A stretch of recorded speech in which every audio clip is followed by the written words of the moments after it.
Well, this adventure I did because I was trying to support a charity for which I've been a volunteer for about 15 years. Was called Contact the Elderly. It's recently renamed itself Reengage. But it's a charity which recognises that people who live on their own, elderly people, can get very lonely, especially on a Sunday, which is recognised as the loneliest day of the week. People over 75 are eligible to join. We take them out once a month on a Sunday to a hostess for tea and cake and company. I saw an advert in the paper and volunteered, and eventually I was asked to be coordinator. It was one of the few volunteering roles I could take on when I had my mother living with me.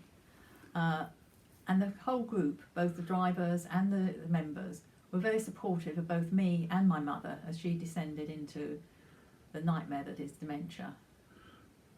Contact was 50 years old in 2015 and was trying to raise enough money to start 50 more new groups.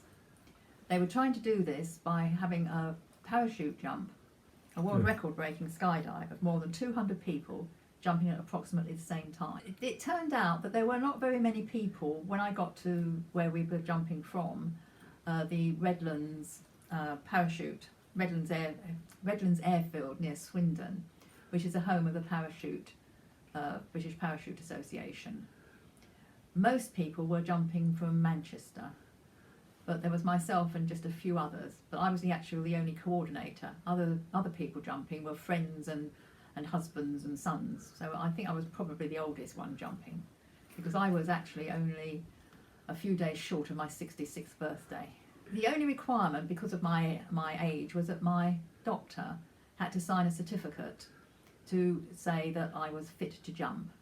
She very kindly, instead of charging me her fee, gave me a sort of free certificate. So that was, more sponsorship. Well, we got there and we were briefed by, inverted commas, our pilot, the person that we'd be doing the tandem jump with. He explained that, the way to land so you didn't break your ankle, and asked that if we did feel nauseous, as some people did, to ask for a sick bag, because otherwise the vomit would go back, sort of fly back into the faces of our pilot. The thought of jumping from this height didn't concern me, because I'm been a keen hill walker for a long time, and I had done a paraglide when I'd been in New Zealand earlier in 2014. And so running off a mountainside at a couple of thousand feet was really nothing, but it was a bit more daunting to jump out of a plane at 10,000 feet. But no, I wasn't nervous. In fact, my pilot thought I was extremely calm. Well, we waited for our light plane to land, and then there was room for myself and one other person who was doing a tandem jump, along with our pilots, who sat next to the actual pilot of the plane. And we both had also got a photographer, so that this was recorded for posterity. One girl, young woman, jumped out of the plane before us. She was doing some sort of solo jump, and she had to do so many solo jumps to get some sort of qualification. Once we were sitting on the edge of the plane, it was a bit daunting, but by then it was too late to go back. I don't remember the first few seconds out of the plane, because the G-forces sort of come in and you fall very fast. But then there was an almighty jerk as the parachute opened, and the pilot and I glided down. Some people had asked their pilots to sort of throw them around the sky and make it a more intense, shall we say, experience. But I reminded my pilot I was just an old lady, and so to treat me gently and just glide gently down to the ground. And all too soon it was over. I did feel nauseous, but I wasn't actually sick, fortunately. I did have a very badly bruised groin, and a few weeks later an ex-colleague who was ex-RAF and had jumped out of loads of planes said that the fact that I felt nauseous and had this great bruise in my groin meant that my pilot hadn't actually strapped me to him tightly enough, so I was taking some of his weight instead of him taking all of mine. And interestingly, the young man who had gone up with him previously had actually been sick, So I think perhaps it was more my pilot than me that was that caused the after effect.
Sure how much I collected. I paid for the parachute jump, which cost £218 myself, plus the photographer, because it was something I wanted to do, and you know, the fact that I had the opportunity to do it for a charity as well was just an extra benefit.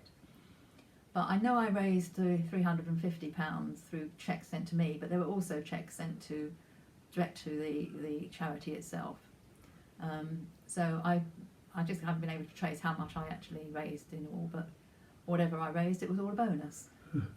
Well, of course, in the last 18 months, when everything came to a standstill, we weren't able to take our elderly people out for any tea or anything else. So what we have been doing is keeping in touch. I phone several of them, well, a couple of them I phone every day, others I phone sort of during the month. And we also provide a delivered tea.